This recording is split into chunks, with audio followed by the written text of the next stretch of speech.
इस बार श्री किशोरी जी का राधाष्टमी उत्सव, राधा जन्माष्टमी उत्सव मनाएंगे। बंधुओं, शास्त्रों में बड़ी महिमा है किशोरी जी के। पद्म पुराण में तो इतनी सुंदर व्याख्या है किशोरी जी के जन्मोत्सव की। 1000 एकादशी मल्टीप्लाई इंटू 100 कर दो, जितना आएगा इतना फल मिलता है एक राधाष्टमी का व्रत करने से। अब कई लोगों के मन में भाव रहता है कि मेरे मन में भी ऐसा ही भाव रहता है कि भैया उत्सव है ठाकुर जी को जन्माष्टमी को, उत्सव है राधाष्टमी को, तो फिर काय को हम लोग भूखे प्यासे रहें, बढ़िया माल छाने। तो भाव तो रहता है, पर शास्त्रों में बड़ी महिमा है। व्रत करने का नियम मूलतः इस भाव से होता है कि भाई जब हम अन्न का सेवन नहीं करते हैं तो अन्न सेवन ना करने से आलस्य जाता है। अन्न सेवन ना करने से मस्तिष्क में, मन में आत्मक ऊर्जाएं नष्ट हो जाती हैं। फलाहार रहते हैं तो निश्चित ही है ऊर्जावंत होते हैं, तो ऊर्जावंत होंगे तो और बढ़िया उत्सव मनाएंगे। लेकिन बिल्कुल ही आहार ग्रहण नहीं करोगे तब तो फिर मतलब व्रत इसलिए करना है कि उत्सव में आपसे आपकी ऊर्जा पूरी लगे, आलस्य ना आवे, नकारात्मक भाव ना आवे, मन में कोई दुर्भाव ना आवे, इसलिए अन्न का त्याग किया जाता है। बाकी तो उत्सव में तो खूब पाओ धुआंधार, लेकिन व्रत करने से आपके उत्सव में बेहोशी आ रही है तो महाराज, और बिना भोजन किए कुछ तो फिर उत्सव को भंग करने वाली बात हो जाएगी।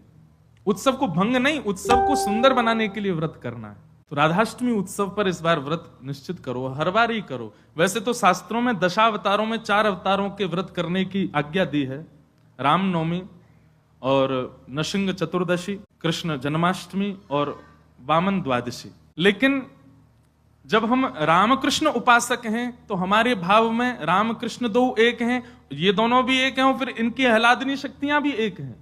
राधा कृष्ण स्वरूपाम वही कृष्ण राधा स्वरूपिणो कलात्मानम निकुंजस्थम गुरु रूपम सदा भजे। तो जब किशोरी जी ब्रजमंडल में ठीक ठाकुर जी का ही स्वरूप हैं तो फिर उनके लिए भी ये व्रत की क्रिया करनी है। पद्म पुराण में ब्रह्मा जी ने इसका बहुत सुंदर वर्णन किया है कि भैया व्रत निश्चित करना चाहिए, इतना फल मिलता है, इतना फल मिलता है। लेकिन जब भी कोई फल बताता है ना कि महाराज जी ये करने से ये फल मिलता है, ये करने से ये फल, मन में एक ही बात आती है, अगर ये करने से ये फल मिलता है, अगर हम इसके बदले फल की कामना ना करके ठाकुर जी की कामना करें तो हमको व्रत इसलिए करना है हमको श्री जी मिले, हमको व्रत इसलिए करना हमको ठाकुर जी मिले। अक्षय तृतीया के दिन लोग दुनिया भर का दान करते हैं, चावलों का दान कर रहे हैं, अन्न का दान कर रहे हैं, स्वर्ण दान कर रहे हैं, चांदी दान कर रहे हैं, जे दान कर रहे हैं, वो दान कर रहे हैं। हमारे मन में भाव आता है कि भैया वादना नाम को दान करो, जो राह में मिल जाए वही से कहो जय श्री कृष्ण, जो राह में मिल जाए वही से कहो राधे राधे, नाम दान करते चलो। बोले क्यों? बोले अक्षय तृतीया को कछु दान करो तो अक्षय है जाए, तो हम नाम दान करें, हम ठाकुर जी को भजन दान करें, अरे भक्ति दान करें, अपनी भक्ति अक्षय हो जाए, नाम अक्षय हो जाए, प्रेम अक्षय हो जाए, ऐसी अक्षय तृतीया मनाओ। तो कभी भी आपको किसी व्रत या किसी नियम के पीछे फल बताया जा रहा हो, सुन लिया करो, अच्छा इससे ये फल मिलता है, उस फल को गौड़ करके उस फल के स्थान पर किशोरी जी को विराजमान कर दो। हे किशोरी जी, हम राधाष्टमी को व्रत या मारे करेंगे कि हमको आपकी प्रेम लक्षणा भक्ति प्राप्त हो, आपको प्रेम प्राप्त हो, इसलिए हमको व्रत कर। बिहारी जी जाइए और सुनिए, राधाष्टमी को हमारे ब्रजमंडल के रसिक शिरोमणि स्वामी श्री हरिदास जी का जन्मोत्सव है। फिर तटिया स्थान जाकर के स्वामी जी महाराज को प्रणाम करके आना, वहां पर खूब निधिवन राज जाना, निधिवन में जाके स्वामी जी को प्रणाम करके आना। राधाष्टमी का उत्सव तो जन्माष्टमी से भी बड़ा होता है हमारे ब्रजमंडल। तो ऐसे राधाष्टमी का भाव। अब कई लोग पूछ रहे हैं कैसे क्रम होना चाहिए, तो देखो ठाकुर जी का जन्मोत्सव मनाया जाता है रात्रि 12 बजे, पर किशोरी जी जो है ये उदिया भाव से प्रकट हुई। मतलब सूर्य उदय, जैसे ही सूर्य की प्रथम किरण पड़ी है पृथ्वी पर, बस हल्के हल्के सूर्य उदय हुआ, तभी किशोरी जी का प्रादुर्भाव हुआ। तो एक प्रकार से नहीं सुन लो, ताली बाद में बजा ली। सुबह 4:30 बजे, 4-4:30 बजे आप सबको स्वच्छंद भाव से तो किशोरी जी को अभिषेक करना। वैसे हम तो दोनों उनको ही कर दें, जन्माष्टमी पे भी युगल सरकार घर के ठाकुर जी जो है युगल राधा कृष्ण उनको करें, और राधाष्टमी पर भी दोनों उनको ही करें। अगर घर में केवल लड्डू गोपाल विराज रहे, केवल ठाकुर जी मुरली मनोहर लाल जी विराज रहे, त्रिभंग लली ठाकुर जी, तो भी उनको अभिषेक करो, उन्हीं कोई श्री जी स्वरूपा मान करके उनको अभिषेक करो।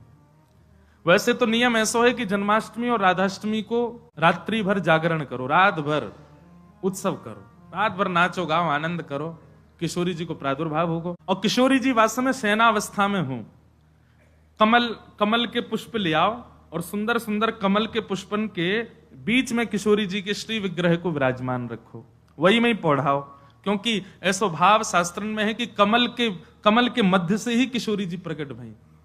तो कमल मध्य में किशोरी जी को विराजमान करो, घर पे ठाकुर जी हैं तो ठाकुर जी को विराजमान रखो, और प्रातः काल 4 बजे है तो महाराज शंखनाद करो, बधाई गायन करो, सुंदर घंटे घड़ियाल नगाड़े आदि बजाओ, वाके बाद में दीप प्रज्वलन करके किशोरी जी को प्रादुर्भाव करो, फिर वाके बाद पंचामृत अभिषेक करो, पंचामृत अभिषेक करवे के बाद में सुंदर किशोरी जी को श्रृंगार करो, श्रृंगार करवे के बाद भोग धराओ, भोग धरा करके फिर किशोरी जी की आरती करो, आरती करने के पश्चात फिर खूब नाचो, इतने नाचो हम तो अभी जयपुर में एक बात कह के आए, उत्सव तब तक मत मानो कि नाचते नाचते उत्सव करते करते डॉक्टर के पास नहीं जाना पड़ जाए। अगर आपको दवाई नहीं लेनी पड़ी तो समझो उत्सव मनाया ही नहीं आपने। शादी ब्याह होता है घर में तो लड़की का जो भाई होता है या लड़की के पिताजी, लड़की के मामा, लड़की पक्ष के, लड़का वाले तो ऊधम करें, लड़की वाले इनकी कमर कसे, उनके जेब में 2-4 दवाई पड़ी रहती है, सिर दर्द की, पेट दर्द की। क्यों, हमारी तो बड़ी 3 बहनें तो उनको पता है, एक दवाई रखी रहेगी, क्यों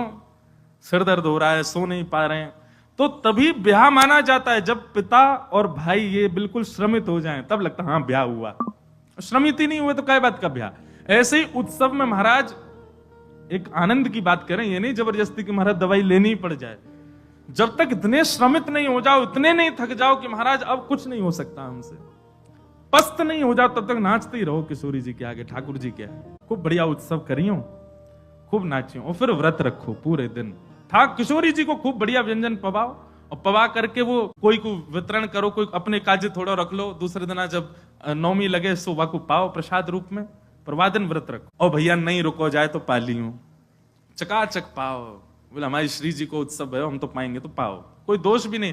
व्रत ना करने से पाप नहीं लगता है, पर व्रत करने से पुण्य बहुत होता है हमको, लेकिन पुण्य की नहीं, हमको किशोरी जी की कामना। तो इस प्रकार, और फिर एक नियम सुन, या तो संभावना बने तो सहस्त्र कमल, 1000 कमल, और 1000 कमल की भावना नहीं बने तो 1000 कोई भी पुष्प, लेकिन सुगंधित होने चाहिए, बिना सुगंध वाले नहीं। मोगरा के हो जाएं, हार श्रृंगार के हो जाएं, गुलाब के हो जाएं, और यदि व्यवस्था बन जाए तो कमल 1000 हो जाएं।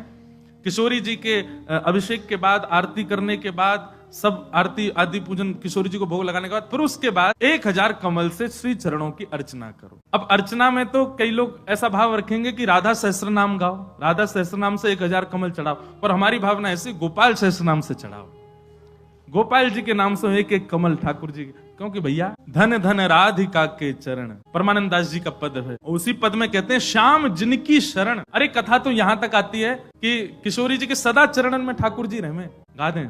ठाकुर जी को किशोरी जी के मुखमंडल के श्रृंगार में सुख मिलता है, पर ठाकुर जी को उससे भी अति सुख मिलता है किशोरी जी के चरण देखने में। मतलब हमारे गिरधर लाल जी सदा ऐसे ही रहते हैं, नीचे नजर रहती है उनकी। क्यों? बोले जब गिरिराज धारण किए तो सामने किशोरी जी खड़ी है, तो किशोरी जी के मुख को नहीं, किशोरी जी के श्री चरणन को देख रहे हैं ठाकुर जी, और नित्य दृष्टि वहीं रखते हैं। वैसे तो लाला के नैन रुके ना है, चप्पल तो यूं ही घूमते रहेंगे इधर उधर, लेकिन जैसे किशोरी जी आ जाए ठाकुर जी ऐसे ही खड़े रहते हैं, नीचे नजर करके, नजर सीधे चरणों में ही रहती है किशोरी जी के। मुख को देखने में भी संकोच करते हैं लाल जी, चरण ही इतने सुंदर हैं किशोरी जी के कि वहीं रहते हैं। नंद सुत मन मोदकारी, मन को सुख नहीं मोद, यानी कि अत्यंत सुख मिलता है ठाकुर जी को जब किशोरी जी के चरणारविंदों को देखते हैं। दास परमानंद जिनके धन धन राधिका के चरण, राधिका के चरण। तो किशोरी जी का अभिषेक करने के बाद, भोग लगाने के बाद, आरती करने के बाद सहस्त्र कमलों से गोपाल सहस्त्र नाम पाठ करके किशोरी जी को चढ़ाओ। और वैसे तो देखो भाव बहुत सारे हैं, पर मेरा भाव तो यह है कि ठाकुर जी के नाम से किशोरी जी के श्री चरणन में पुष्प अर्पित करो। पर यदि राधा सहस्त्र नाम से भी करोगे तो कोई दोष नहीं, बल्कि किशोरी जी तो सब सखियों से कहती रहती हैं, बोले कि हमारे बीच में रहो तो राधा राधा नाम उच्चारण करते रहा करो। तो ललिता जी ने एक बार पूछी, बोले हे श्यामाजू, आपके निकुंज में बैठ करके राधा राधा क्यों बोले? आपको इतना प्रिय अपनो ही नाम? बोले मुंह को प्रिय ना है, तो बोले मेरे चित्त में श्याम सुंदर बैठे उनको प्रिय है। तो राधा राधा आप उच्चारण करेंगे तब मेरे चित्त में विराजमान ठाकुर जी सुनेंगे तो उनको सुख मिलेगा, उनके, बोले मेरे चित्त में श्याम सुंदर बैठे उनको प्रिय है।